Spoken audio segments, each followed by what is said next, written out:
Hello everyone, this is Waylon Lewis, thoroughly late.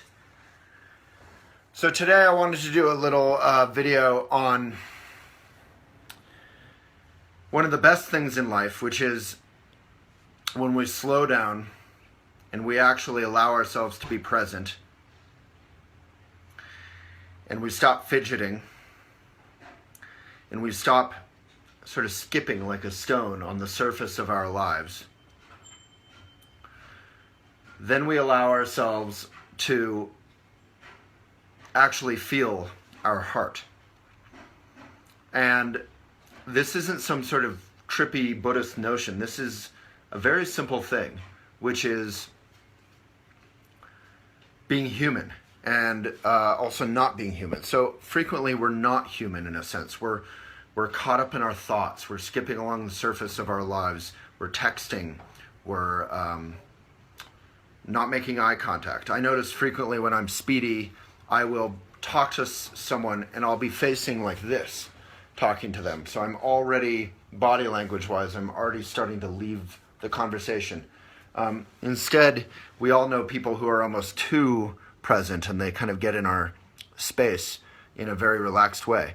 I have this friend who I saw last night at his dinner party, Mark Retzloff, and he talks to you like this. He comes right up into your space and is very sweet. He's a very present, sweet person.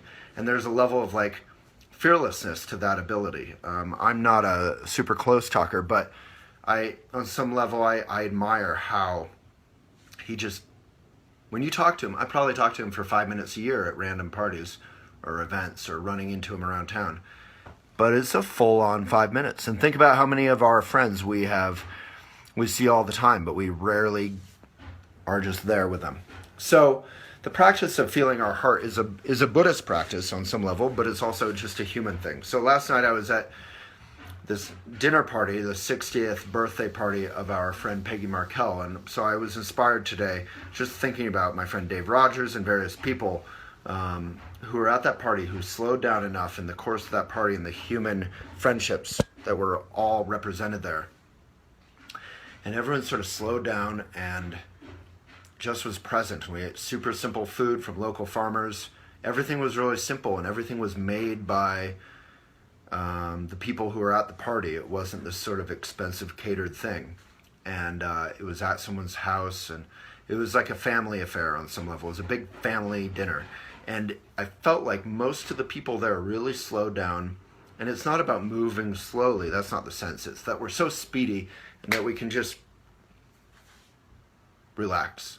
And on these videos, I've had some comments from people. I've had a lot of positive feedback and tens of thousands of people a day tune in, which is really fun. And I don't find it flattering because it's not about me. It's fun to be able to share mindful lessons for everyday life. And we have great conversations. If you're tuning in right now, Julie, Emma, anyone, please leave a comment, say where you're from. And if you have any comments or questions about your own life. But the one criticism I've got last week was, I thought very fair and accurate, which is that often I seem really speedy and fidgety. And I think I am, I am a human being. I am not some sort of guru by any means, and none of this is about that. But there is this quality of speediness, and I'm always working and I'm always running around and I'm always doing things and I'm always late and I always have this and I have so much going on. I'm always juggling 8 different balls, and while some of that is great and it's in service of my life and in service of you and in service of Elephant, some of that degrades the quality of my life and my interactions with others. And to be able to be present with each other, not just present but soft and present, is a powerful, powerful thing. And we all talk about love all the time. Well, this is how to love someone. We can't even love someone we love if we can't be present. We can't even love someone we love if we can't be soft and open and grounded. So these are very simple, powerful tips. They're not really tips. They're not a top 10 list. It's a practice. It's a Buddhist practice.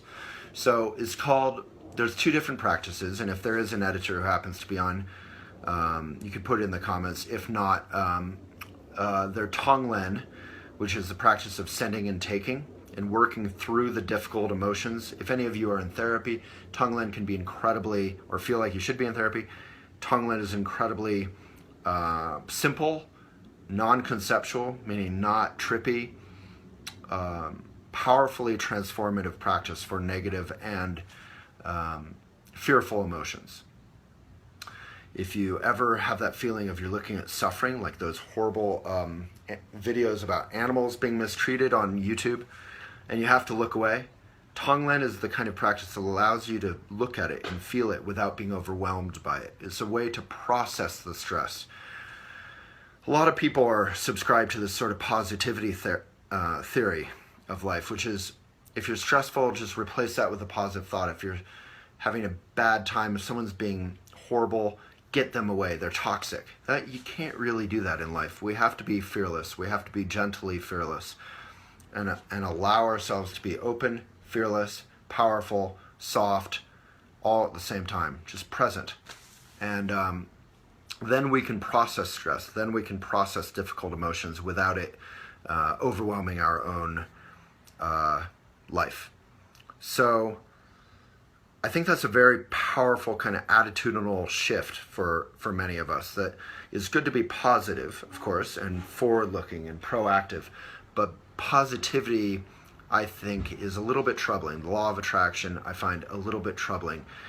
I'm sure it has positive aspects, but the negative aspects can be a sort of gated community spirituality where we basically push away anything that's negative, and we allow Whole Foods, and we allow Starbucks, and we allow Tesla, and we allow chocolate eclairs. We allow all the nice sort of yuppie-ish stuff into our gated community, but we push away homelessness or suffering or crazy people or people who are fans of Hillary if we're a Trump fan, or people who are fans of Trump if we're a Hillary fan.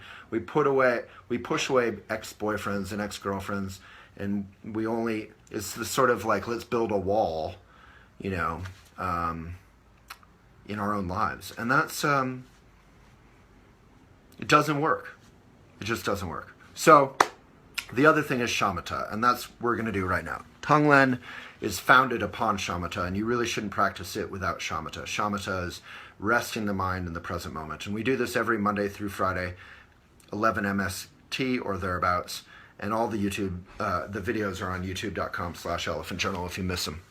And there's also more professionally produced videos on YouTube. So I really encourage you to subscribe there. And, I've interviewed wonderful people on there, Deepak Chopra or Andrew Weil or Michael Pollan or, governors, congressmen. So let's do Shamatha, start off the week right, a little meditation practice, then I'll answer a question or two. So if you feel like it, if you feel a little, if you feel a little stress, if you feel a little bit of busyness, if you feel a little bit of speed, if you feel like you're multitasking, try this instead. This is a very human thing you can do anywhere.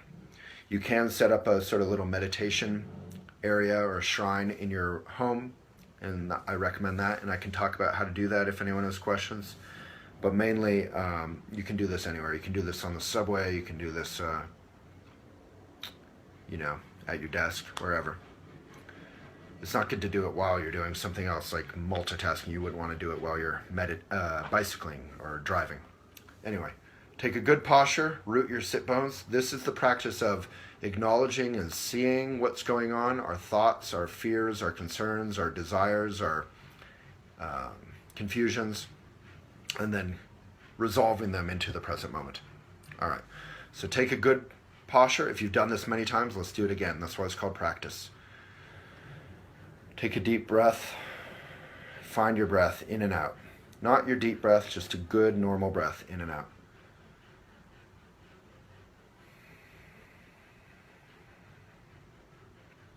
Your eyes are open. We're not trying to shut out the world. It's actually important in this particular practice to have your eyes open. It's not serious, but it's important. Your hands are just relaxed on your thighs, above your knees. Breathe in, breathe out.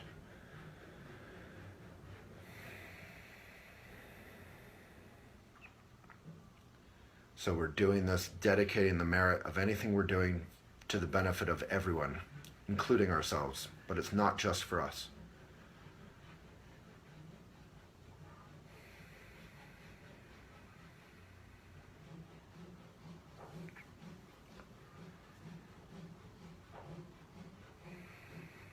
If you breathe, you can actually feel your heart. In my case, I can feel it. It's a little tense.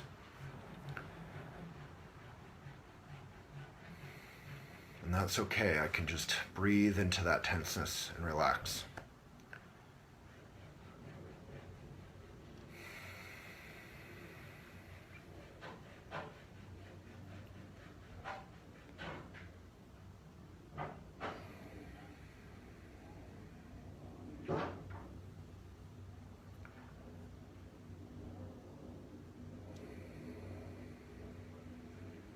If you feel like something should be happening, just see that thought.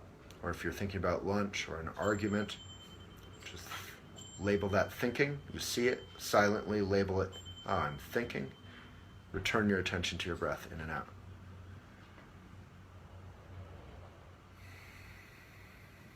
You should be able to feel your heart melting a little bit.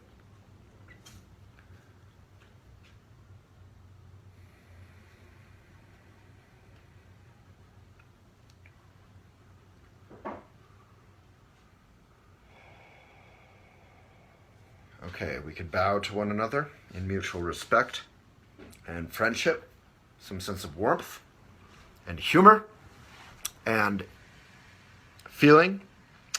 And that's something you can do for 2 minutes, 5 minutes, 20 minutes every morning after you wake up and before your to-do list flood your mind. Every evening before you go to bed, if you have any problems with sleeping, this can be incredibly helpful. And it's good to bow to yourself and to the world before and after. Basically dedicate any merit that you might produce to others so that it's not just about ourselves. So I'll go through comments right now. If you have any comments or questions, go for it. And please say where you are. Pamela, thank you. Colleen, thank you so much. If you do love Elephant, please do get our newsletter. It's our best stuff, far better than what we can get through the algorithm at Facebook. It's elephantjournal.com/newsletter or elephantjournal.com/best. Maybe you could put that link in the comments as well. Travis, thank you for coming, despite my being very late. I've actually been hosting Moret, who was our editor for many years today, and we just had a long, very present, very relaxed meeting, which is saying a lot since I'm usually very busy. Rebecca, Arizona. Beck Andrew, Gold Coast, Australia. Leslie, Tustin, California. Linda, the videos don't load easily if you don't have a super fast connection. If you are trying to watch these, it helps if you're on your phone, you can close everything else that you're not using. Also, if you have lots of devices that are using your Wi-Fi, that'll slow it down. Sorry about that. I'll give you a little love. Christine from Florida, Holly from Vancouver, Pamela from New York City, Ava from Colorado, Pamela from Charleston. I was just at Monticello 2 weeks ago with my beautiful Aunt Liz. Christine, North Idaho. Rebecca, thank you. Jill, Denver, thank you. I do fidget. Ria from Kenya. Wow, thank you. Kate from Elora. Thaddeus, great name. You get a like for that. Windy City, Illinois. Pemba. All right, Pemba from Erie. Very close. I used to ride my childhood horse in Erie. I bought a horse that had been abused for $100, including hay and tackle, saddle, everything. And it was named Eeyore, and it was very depressed. I'd be depressed too if I were named Eeyore. And I renamed her as a little kid Prancing Star because she always pranced, even though she was sort of depressed. She kind of couldn't walk. She just pranced. And we had a very happy life until she died. Hadn't thought about Prancing Star in a little while. Christine. Julie from UK, thank you. I'm grateful for you to show up. Giselle. Amen. So the Buddhist notion that maybe we can leave the video with is that you're strong. Your spine is strong. You treat your body well with food or with simple food, with a little bit of exercise every day. You treat yourself with kindness, and in so doing, you nurture a sense of strength Goodness is strong. And but then your front is actually soft and open and vulnerable. So you can allow yourself to be pierced by the world. Behind, you're strong. So very strong but relaxed. And that's a powerful combination. All right, Travis left Tonglen in the comments. So all of you, if you don't love me, Pema Children is teaching Tonglen in that blog, and she's wonderful. Yeah, Jill, so some of those YouTube videos will not be available outside of the US. But probably from wherever you are, if you Google Pema Children Tonglen, you can find it outside of Elephant. Giselle, I don't like this thing about pushing negative things away. Yeah, I have some blogs. Travis, could you search gated communities, spirituality? I've talked about this. Or positivity, law of attraction, a couple blogs by myself. There's a couple really fun ones that point this out. So Shamatha meditation instructions from Sakyong Mipam, who's my Buddhist teacher who I grew up with. Colleen, yeah, so I think we might be done. Heather, hey Heather, from Boulder, who just completed our academy. Yeah, so you have, I think, 5 more days or something to apply to our academy if you want to train with Elephant in blogging, writing, editing, journalism ethics, and it's pretty fun. You know, you get to work with fellow folks from all over the world. elephantjournal.com/academy. You can apply or check it out if you want to check it out. Joe from Wales living in Turkey. Wow. Benz from Brazil. How were the Olympics? I would love to hear from a Brazilian on that. Megan from Zambia. Melissa, so you're the kind of person who keeps Elephant existing. If any of you want to subscribe, you get free unlimited, or not free. If you subscribe, you're paying $1 a month. Unlimited Elephant Journal articles, and then you support us being able to pay our writers. Last month, I think we paid $10,000 to writers, and then I can pay my staff and hire editors to do good work for you. So that's elephantjournal.com/member. Sorry, I have a friend wandering around. Just hoping he doesn't come inside. But if he does, we'll roll with it. Michelle, thank you for trying to... Oh yeah, you bet. Medford, Oregon. Jeremy from New Hampshire. I used to live in Vermont. Pennsylvania. Melissa. Oh, Lauren, I see. Benz. Oh, thank you. Laurent from London. I want to go to London. I want to go to Portland. Jennifer, I'm coming to Portland. Rosalio in Rosario, Argentina. Wow, it's amazing to see where everyone's from. I haven't been to Montreal for years. I used to love going to St. Catherine and running around. I lived in Vermont. I got to pretend I was an adult and drink alcohol when I was young. Yeah, so Christine, I'm not sure if you're asking a question, but basically if you want to slow time down, instead of feeling like the summer goes super fast, when you're a child, it feels like summer is endless. Just being present instead of multitasking is the best way to do that. And this isn't some idealistic thing. We can actually get more done when we are present. When you're fully present, you hear more, you take more in, you have more insight arise. Yvonne from Brazil. Michael, hey, first time, cool. Ashley, who works with Elephant, lovely lady. And Redford, probably. Hello from Mongolia, Nora, really? Wow. Marshall, hey, sweetie. Dawn from UK, wow, this is amazing. Dallas, all right. Yeah, Jill, so let us know if you find a Pema Children that's available outside of the US and we'll embed it. Benz, I wrote a blog answering that. Best Buddhist books, classic Buddhist books. Travis, if you don't mind putting that in comments. I also have another YouTube video about best Buddhist books. I also have a YouTube video about best mindful business books. Those are all on the YouTube channel, youtube.com/elephantjournal. Benz, you're about to buy a book? Oh, by Pema or by me? I wrote a book called Things I Would Like to Do With You. Pema's books, I buy 5 of them a year and give them away. Vancouver Island, I'm jealous. JJ. Yeah. Beck, awesome. Benz, I mentioned your name twice now. Oklahoma, Tulsa. Well, Michael, if you're inspired, write. Maybe you could put that link in the comments, Travis. elephantjournal.com/ submit if you'd like to write and jump in. Atlanta, Georgia, Marjorie. Holly, a lot of times pushing negative people away is used as a coping method to be able to deal with their own issues. I've been told on several occasions to eliminate what's dragging you down. I like your perspective better. I love to know that when we can be there and influence those that only know negative, sometimes the energy can be taxing, but that's on me to get through it. I love everyone no matter what. Yeah, Holly, it's a powerful notion. It's not my notion or theory. It's Buddhism. And there's this notion of the ever-youthful tiger, and they talk about the 4 qualities of a powerful human being, a warrior, a peaceful warrior. And the first one is talked about as a tiger. And because you're meek, because you're humble, because you're fully present and grounded, then you're powerful. Because you're incredibly relaxed in your power, you don't have to be arrogant. So you can take on the energy of the world, but you can process it, and it doesn't get stuck. The concern that is a very real concern that people talk about with negativity or positivity is that you don't want to get overwhelmed by the negativity of the world. That just leads to everyday depression, which I have a blog about.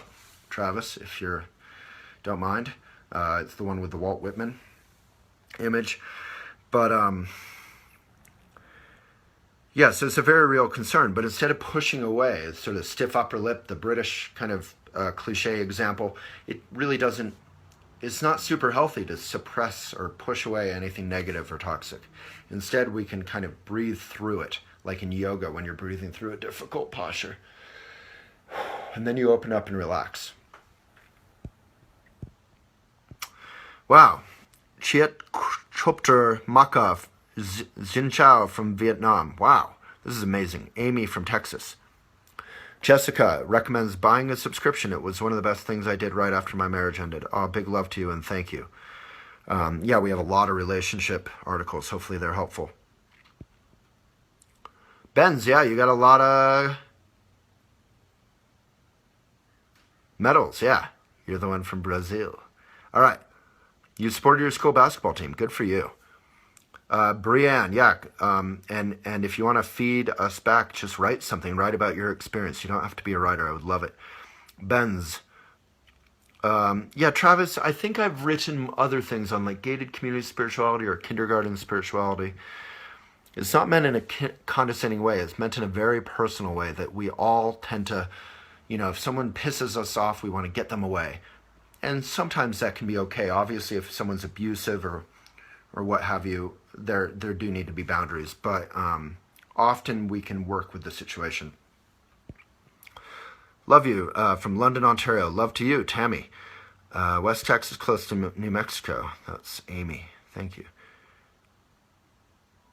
Yeah, I wrote things I would like to do with you. Maybe Travis, you could put a link to that. Michael was asking. Thank you for asking, Michael. Yeah, lots of Pema on YouTube. Check her out. She's amazing. I love her. Rachel from Portland, Oregon. Rachel. Yeah, so there's a lot on Elephant. Try and support Elephant if you can, just by reading supports us, by sharing supports us, because we're independent media and we're kind of swimming upstream with Facebook right now. All right.